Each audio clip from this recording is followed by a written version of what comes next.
അങ്ങേ ആത്മാവോടും കൂടെ. വിശുദ്ധ മർക്കോസ് അറിയിച്ച പരിശുദ്ധ സുവിശേഷത്തിൽ നിന്ന്. കർത്താവേ, അങ്ങേക്ക് മഹത്വം. അധ്യായം 3, 20 മുതലുള്ള തിരുവചന ഭാഗം. അക്കാലത്ത് യേശു തൻ്റെ ശിഷ്യന്മാരോടൊപ്പം ഒരു ഭവനത്തിൽ പ്രവേശിച്ചു. ജനങ്ങൾ വീണ്ടും വന്നുകൂടിക്കൊണ്ടിരുന്നു. തന്മൂലം ഭക്ഷണം കഴിക്കാൻ പോലും അവർക്ക് കഴിഞ്ഞില്ല. അവൻ്റെ സ്വന്തക്കാർ ഇത് കേട്ട് അവനെ പിടിച്ചുകൊണ്ടു പോകാൻ പുറപ്പെട്ടു. കാരണം അവന് സുബോധം നഷ്ടപ്പെട്ടിരിക്കുന്നുവെന്ന് അവർ കേട്ടിരുന്നു. കർത്താവിൻ്റെ സുവിശേഷം. ക്രിസ്തുവേ, അങ്ങേക്ക് സ്തുതി.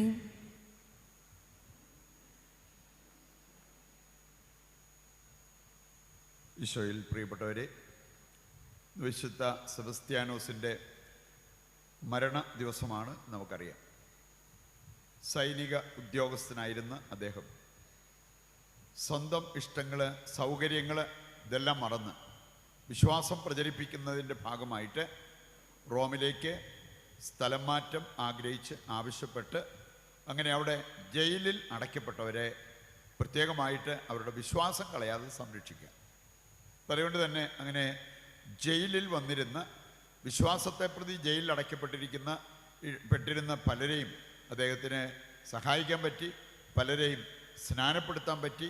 അവസാനം അദ്ദേഹം ഇതിൻ്റെ പേരിൽ രക്തസാക്ഷിയായി മാറേണ്ടി വന്നു. അദ്ദേഹത്തെ പിടിച്ച് മരത്തിൽ കെട്ടിയിട്ട് അമ്പെയ്ത് മരിച്ചെന്ന് വിചാരിച്ച് പോയതാണ്, പക്ഷെ മരിച്ചിട്ടില്ലായിരുന്നു. പിന്നീട് രാജാവിൻ്റെ കൽപ്പന അനുസരിച്ച് അദ്ദേഹത്തെ ഇരുമ്പ് വടി കൊണ്ട് അടിച്ച് കൊന്നതായിട്ട് ചരിത്രത്തിൽ നമ്മൾ വായിക്കുന്നു. പ്രിയപ്പെട്ടവരിവിടെയെല്ലാം നമ്മൾ കാണുന്നൊരു കാര്യം, നമ്മുടെ വിശ്വാസത്തെ പ്രതി നമ്മൾ ത്യാഗമനുഷ്ഠിക്കാനും വില കൊടുക്കാനും തയ്യാറാകുമ്പോൾ അവിടെയാണ് ശരിക്കും നമ്മൾ ദൈവത്തെ സ്നേഹിക്കുന്നവരാണ്, വിശ്വാസത്തിന് വില കൊടുക്കുന്നവരാണ് എന്ന് നമുക്ക് പറയാൻ പറ്റുക. വിശുദ്ധ മദർ തെരേസ സൂചിപ്പിച്ചൊരു കാര്യം, നിങ്ങളുടെ സ്നേഹം ആത്മാർത്ഥമാകാം, ആത്മാർത്ഥമല്ലാത്തതാകാം. ആത്മാർത്ഥമാണെങ്കിൽ നിങ്ങളതിന് വില കൊടുക്കും. ആത്മാർത്ഥമാണെങ്കിൽ നിങ്ങളതിന് നൊമ്പരമെടുക്കാൻ തയ്യാറാകും. ആത്മാർത്ഥമാണെങ്കിൽ ആ സ്നേഹത്തെ പ്രതി നിങ്ങൾ സ്വയം ശൂന്യവൽക്കരിക്കും. ഇങ്ങനെയുള്ള കാര്യങ്ങൾക്ക് നമ്മൾ സന്നദ്ധരാകാതെ നമ്മുടെ സ്വാർത്ഥതയുടെ ലോകത്ത് തന്നെയാണ് കഴിയുന്നത് എങ്കിൽ ഒരിക്കലും നമ്മുടെ സ്നേഹം ആത്മാർത്ഥമെന്ന് നമുക്ക് പറയാൻ പറ്റില്ല. നമുക്കാണെങ്കിൽ സാധിക്കും, പലരും അവരുടെ വിശ്വാസം ഉപേക്ഷിച്ചിട്ടാണേലും ജയിലിൽ നിന്ന് പുറത്ത് ചാടണം, അതല്ലെങ്കിൽ സുഖമായിട്ട് കുറച്ച് നാളുകൂടെ ജീവിക്കണം, അങ്ങനെയൊക്കെയുള്ള ചിന്ത വന്നപ്പോൾ അതിനുള്ള പ്രോത്സാഹനം അവരുടെ കുടുംബാംഗങ്ങളിൽ നിന്ന് കിട്ടിയപ്പോഴെല്ലാം അവരെ വിശ്വാസത്തിൽ പിടിച്ചു നിർത്താനായിട്ട് പരിശ്രമിച്ച വ്യക്തിയാണ് വിശുദ്ധ സെബസ്ത്യാനോസ്. അപ്പം അതുകൊണ്ട് നമുക്ക് വിശ്വാസത്തിൽ ഒരു ഉറപ്പുണ്ടെങ്കിലേ മറ്റുള്ളവരെ നമുക്ക് വിശ്വാസത്തിൽ ആഴപ്പെടുത്താനും വിശ്വാസത്തിൽ നയിക്കാനും പറ്റും. നമുക്കറിയാലോ, പ്രാർത്ഥനയില്ലാത്ത മാതാപിതാക്കൾക്ക് എങ്ങനെ മക്കളിൽ നിന്നും പ്രാർത്ഥന പ്രതീക്ഷിക്കാൻ പറ്റും? നന്മയില്ലാത്ത മാതാപിതാക്കളുടെ മക്കളിൽ നിന്നും നമുക്കത് പ്രതീക്ഷിക്കാൻ പറ്റുമെന്ന് വരില്ല. അപ്പം അതുകൊണ്ട് ആദ്യം നമ്മൾ നന്മയിൽ ആഴപ്പെടുക, വചനത്തിൽ ആഴപ്പെടുക, പ്രാർത്ഥനയിൽ ആഴപ്പെടുക. അത് മറ്റുള്ളവർക്ക് ഒരു പ്രചോദനമായി മാറണം എന്നുള്ളത് നാം തിരിച്ചറിയണം. ഇങ്ങനെയുള്ളവർക്ക് നിരവധി ആത്മാർത്ഥ സുഹൃത്തുക്കളുണ്ടാകും. അതാണ് ഇന്നത്തെ ആദ്യ വായനയിൽ നമ്മൾ കണ്ട ഒരു കാര്യം. ദാവീദ് ജോനാഥനെ ഓർത്ത്, സാവൂളിനെ ഓർത്ത് വിലപിക്കുന്നത് കാണാൻ പറ്റും. എൻ്റെ വാത്സല്യ സുഹൃത്തെ എന്ന് പറഞ്ഞ് ജോനാഥിനെക്കുറിച്ച് കരയുന്ന ദാവീദിനെ നമ്മൾ കാണുകയുണ്ടായി. ഒരുപക്ഷേ പലർക്കും പറ്റുന്ന ഒരു പ്രശ്നം ലൗകിക സമ്പത്ത്, അതാണ് ഏറ്റവും വലിയ സമ്പത്ത് എന്നുള്ള ചിന്തയാണ്. അപ്പോൾ അവിടെ കുറച്ച് കാശുണ്ടാക്കണം, സുഖമായിട്ട് ജീവിക്കണം, തിന്നണം, കുടിക്കണം, അങ്ങനെ ഈ ലോക ജീവിതം കൂടുതൽ വളർത്തിയെടുക്കണം, അനുഗ്രഹപ്രദമാക്കണം, സുഖമായിട്ട് ജീവിക്കണം എന്ന ആ ചിന്തയിൽ ഒതുങ്ങിപ്പോകുന്നവരുണ്ട്. പക്ഷെ നമുക്ക് കാണാൻ സാധിക്കും, ഇങ്ങനെയുള്ള കാര്യങ്ങൾക്ക് പുല്ലുവില കൽപ്പിച്ച പല വിശുദ്ധരെയും കാണാൻ സാധിക്കും. കാരണം അവർക്ക് ദൈവവുമായിട്ട് ഒരാത്മീയ ബന്ധം ഉണ്ടായത്. ആ ബന്ധത്തിലേക്ക് വന്ന് ദൈവത്തെ നല്ല ഒരു സുഹൃത്തായിട്ട് കാണാൻ പറ്റിയത് കൊണ്ട് മറ്റുള്ളവരെയൊക്കെ നിർത്തേണ്ടടുത്ത് നിർത്തി മുമ്പോട്ട് പോകാനായിട്ടുള്ള ആ ഒരു വിവേകം അവർക്കുണ്ടായി. പ്രഭാഷകൻ്റെ പുസ്തകം 6-ാം അധ്യായം 14 മുതൽ വായിക്കുമ്പോൾ അവിടെ എടുത്തു പറഞ്ഞിരിക്കുന്ന ഒരു കാര്യം, സ്വർണത്തെക്കാളും ആരോഗ്യത്തെക്കാളും വിദ്യാഭ്യാസത്തെക്കാളും ഒക്കെ നമുക്ക് വളരെ ആവശ്യമായിട്ടുള്ള ഒരു കാര്യമാണ് നല്ല സൗഹൃദം. ദൈവവുമായിട്ട് നമുക്ക് നല്ല സൗഹൃദം ഉണ്ടാകണം, നല്ല സുഹൃത്തുക്കൾ നമുക്കുണ്ടാകണം. കോടികളുടെ ആസ്തി ഉണ്ടെങ്കിലും ഒരൊറ്റ നല്ല സുഹൃത്ത് പോലും ഇല്ലാതിരിക്കുന്ന വ്യക്തികളുണ്ട്. മിക്കവാറും അങ്ങനെയുള്ള വ്യക്തികളൊക്കെ ഒന്നുകിൽ അഹങ്കാരികളും സ്വാർത്ഥമതികളുമാണ്. അപ്പോൾ അതുകൊണ്ട് മറ്റുള്ളവർ അല്ലെങ്കിൽ ഈ നല്ല സുഹൃത്തുക്കളൊരു സമ്പത്തായിട്ട് കാണാൻ പോലും പറ്റാത്ത വ്യക്തികൾ, ധനമോഹികളായിട്ടുള്ളവരെ, അവർക്ക് നല്ല സുഹൃത്തുക്കൾ ഉണ്ടാകണമെന്നില്ല. കാരണം അവരുടെ ലോകത്താണ് അവർക്ക് ഏറ്റവും പ്രധാനപ്പെട്ടത് സമ്പത്താണ്. ഇങ്ങനെ ചിന്തിക്കുന്നതിൽ നിന്നും ഒരു മാറ്റം വരുത്താൻ നമുക്ക് സാധിക്കണമെങ്കിൽ ആത്മീയമായിട്ട് നമ്മൾ ഉയരണം, ആത്മീയമായിട്ട് നമ്മൾ വളരണം. നമുക്കറിയാം സാവൂളും മകൻ ജോനാഥാനും.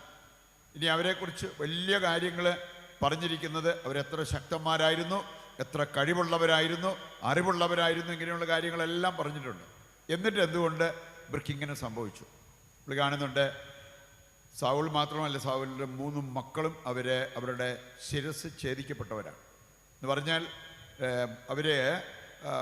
അവരുടെ തല പോയി മരണം ഏറ്റെടുക്കേണ്ടി വന്ന വ്യക്തികളാണ്. അപ്പം ഈ പാപത്തിന് നമ്മളെ വിട്ടുകൊടുത്താൽ, വിളി മറന്ന് നമ്മൾ ജീവിച്ചു കഴിഞ്ഞാൽ നമ്മുടെ അന്ത്യം പരിതാപകരമായിരിക്കും എന്നുള്ളതിൻ്റെ ഒരു സൂചനയാണ് ഇവിടെ ലഭിക്കുക. വിശ്വാസത്തിൽ ഉറച്ചു നിന്ന വ്യക്തികളുടെ അന്ത്യം എന്ന് പറയുന്നത് വളരെ സമാധാനപൂർവ്വം മരിച്ച പല ബൈബിൾ കഥാപാത്രങ്ങളെയും ബൈബിളിൽ നമുക്ക് കണ്ടെത്താൻ പറ്റും. അപ്പം അതുകൊണ്ട് നമ്മൾ എങ്ങനെ ജീവിക്കുന്നോ അങ്ങനെ മരണം, എങ്ങനെ മരിക്കുന്നോ അതനുസരിച്ചാണ് മരണാനന്തര ജീവിതം. വിശ്വാസത്തിന് വില കൊടുക്കാൻ സാധിക്കുന്ന വ്യക്തികളെ സംബന്ധിച്ചിടത്തോളം ഈ ഭൂമിയിൽ അവരുടെ ജീവിതം അനുഗ്രഹപ്രദമായിരിക്കും. മരണാനന്തരം അവരെ ഓർത്തിരിക്കാൻ ഒരുപാട് വ്യക്തികളുണ്ടാകും.